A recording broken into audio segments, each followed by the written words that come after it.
ইলিশ মাছ দিয়েই করি সব সময়। তো ইলিশ মাছটা খেতে সমস্যা, আজকে চিংড়ি মাছ দিয়ে করে নিলাম। এই যে দেখতেই পাচ্ছেন কাঁচা কলা ভর্তা করব।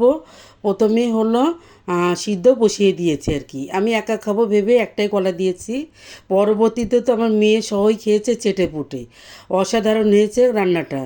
তো যাই হোক, এখন কলাটা সিদ্ধ করে খোসাটা আলাদা বেটে নিয়েছি, আর কলাটাও চটকিয়ে নিয়েছি। তো তেলের উপর পেঁয়াজ কুচি নাড়াচাড়া করে একটা তেজপাতা আর কিছুটা আস্ত জিরা দিয়ে দিয়েছি, একটু হলুদের গুঁড়া, পরিমাণ মতো লবণ দিয়ে ভালো করে পেঁয়াজটা নাড়াচাড়া করে নেব। নাড়াচাড়া করে নিয়ে তারপরে একে একে ওইখানে বাকি মশলাগুলো দেব। এটা তেমন মশলা লাগবে না, হালকা। তো এখন এই তেলের মধ্যে আগে চিংড়ি মাছটা দিয়ে দিলাম, সুন্দর করে ভেজে নেব। বেশ কিছুটা সময় চিংড়ি মাছটা ভালো করে ভেজে নিয়ে এখন এর মধ্যে একে একে সব বাকি মশলাগুলো দিয়ে দেব।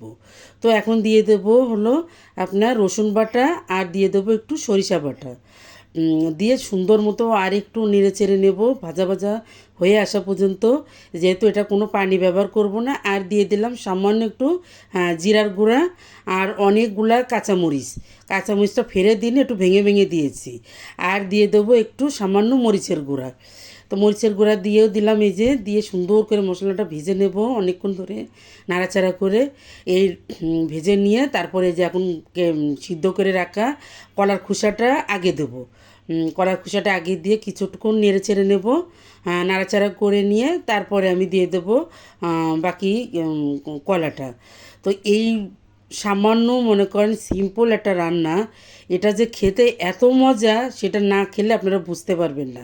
গরম ভাতের সাথে খেলে মানে অসাধারণ। তো সুন্দর করে নাড়াচাড়া করে নিয়েছি, এখন দিয়ে দিলাম এই যে সিদ্ধ করে রাখা কলাটা। যেহেতু আমি প্রথম ভেবেছি আমি একাই খাবো, এই জন্য আমি একটা কলাই নিয়েছি। তো মাশাআল্লাহ অনেক মজা হয়েছিল, আমার মেয়েও খেয়েছে, খুব মজা পেয়েছে খেয়ে। তো আমি সবসময় এটা ইলিশ মাছের মাথা দিয়েই করি, তো ইলিশ মাছ দিয়ে করলাম না, আজকে চিংড়ি মাছ দিয়ে করলাম। তো আপনারাও বাসায় এভাবে একটু করে খেয়ে দেখবেন, অসাধারণ একটি রান্না। মানে যখন তখন মন চাইলে এটা আমি রান্না করে খেয়ে থাকি আর কি। তো এই যে সুন্দর মতো ভাজা ভাজা করে নিচ্ছি, তেল উঠে আসা পর্যন্ত একটু অপেক্ষা করব। তো রান্নাটা বেশি সময় লাগে না, মানে কিছুক্ষণ করলেই হয়ে যায়। তো দেখতেই পাচ্ছেন আমার হয়ে গেছে, এখন আমি খেতে বসছি গরম ভাত, আর সাথে কাগজি লেবু নিয়ে নিয়েছি। বললে বিশ্বাস করবেন কি না, মানে অসাধারণ বললে ভুল হবে, মানে এত মজা হয়েছে খাবারটা খেতে। আমি মাংস রান্না করেছিলাম, আমি মাংসের ধারে কাছেও যাইনি, আমি শুধুমাত্র এটা দিয়েই ভাত খেয়ে নিয়েছি, আলহামদুলিল্লাহ। তো ভিডিওটি কেমন লেগেছে কমেন্টে একটু জানাবেন সবাই। অসংখ্য অসংখ্য ধন্যবাদ জানাচ্ছি আমার সকল ভাই বোনদেরকে। সবাই ভালো থাকবেন, আসসালামু আলাইকুম।